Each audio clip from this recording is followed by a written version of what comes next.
with the Bucks winning game one against the Boston Celtics, who really stood out from that game? So, I mean, I'm just going to come out and say, we all know that Giannis is the main focal point of that offense. Chris Middleton has been ruled out for the entire second round with an MCL sprain. So you have to look to other options and other players to step up. Drew Holiday fit that bill, and he stepped up and dropped 25 points today. 9 rebounds, 5 assists. Obviously, we do know that the physical presence of Drew Holiday is probably the most important piece, and he also contributed 3 steals.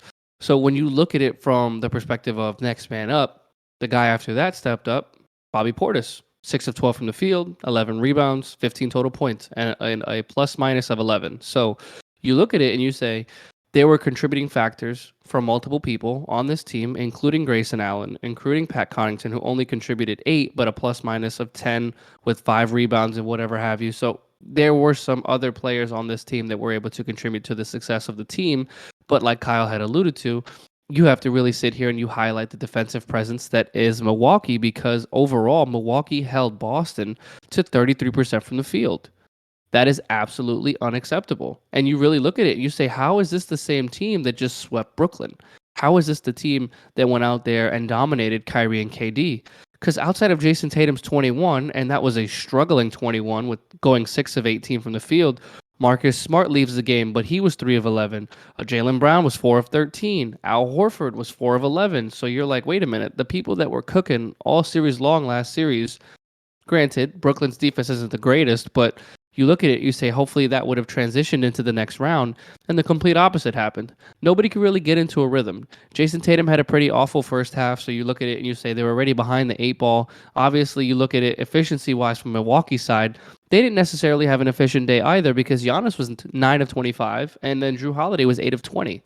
So it wasn't like somebody went out there and cooked them at an efficient or overly accelerated rate, but the team was able to maintain a good enough lead, force some turnovers, and then dominate on the defensive glass. Milwaukee out rebounded Boston.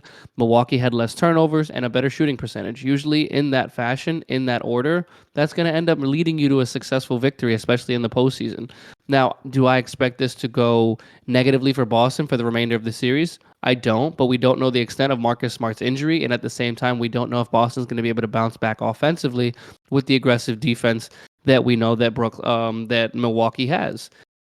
Kyle and I were talking about it before. The biggest part, who the hell's guarding Giannis? Granted, Giannis had an off night tonight, and he still scored 24 with a plus minus of 23. So you're like, wait a minute, hold on. He had an off night and still had a triple double. That's where I'm kind of worried. That's where I'm going to circle and say Boston is probably going to have to double Giannis the second he crosses half court.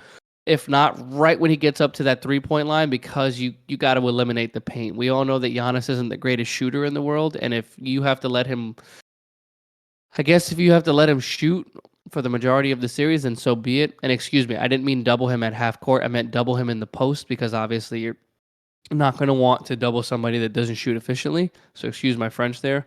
But overall, it's going to be a good series. It's going to be a tough one. Both teams are very good on the defensive side of the ball. It's just going to be about who has the better offensive game. And with Giannis being that walking mismatch at 6'11", I'm leaning towards Milwaukee early, but don't want to be a prisoner of the moment. Overall, Milwaukee takes this one in Boston, and it's like every other away team in the playoffs, man. If you can steal one on their home court, you're in good place.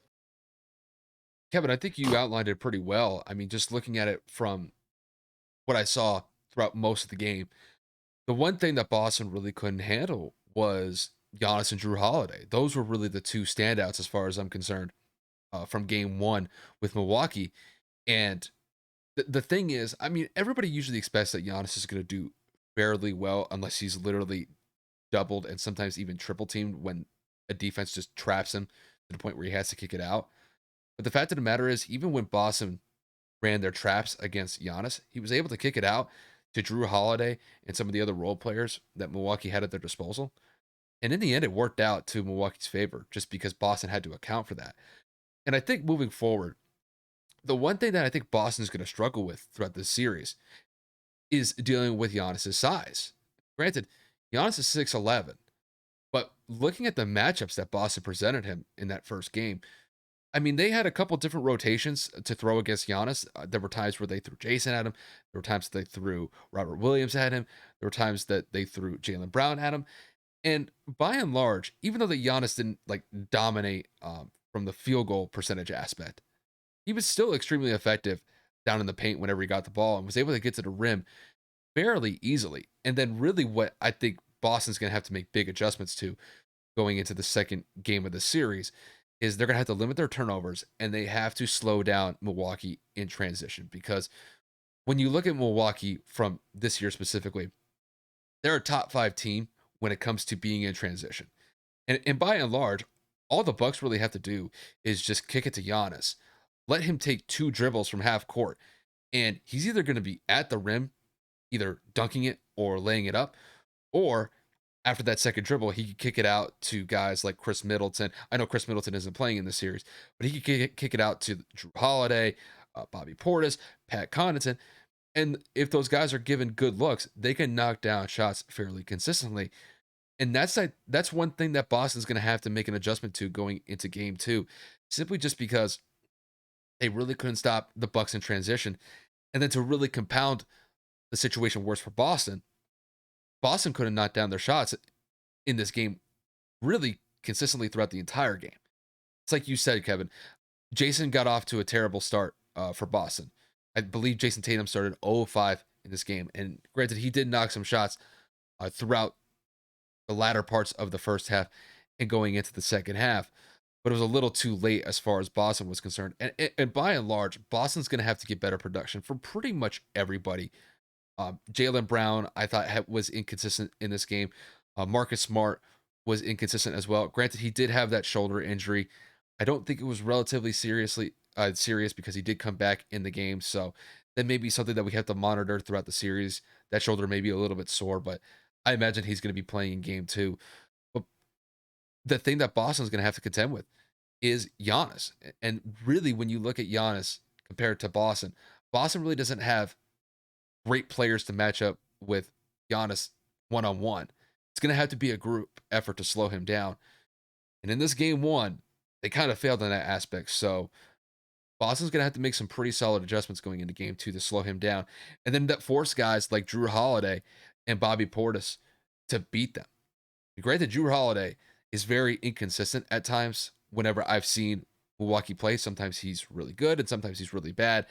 But in this game one, Drew Holiday really stepped up in a big way. He led the team with Milwaukee with 25 points. And if Milwaukee can get that type of production moving forward in this series, I think that bodes very well for Milwaukee. But it's game one. There's going to be some adjustments from both teams. I wouldn't be surprised when we go to Milwaukee for game three that this series is tied 1-1, just because I can't sleep on Boston's defense. They were literally a top two, if not arguably, the best defense in the NBA this season. So I'm not going to sleep on the fact that they had one bad game. And even when you look at the box score, they only gave up 101 points. I feel like Boston's going to have a better shooting performance in game two.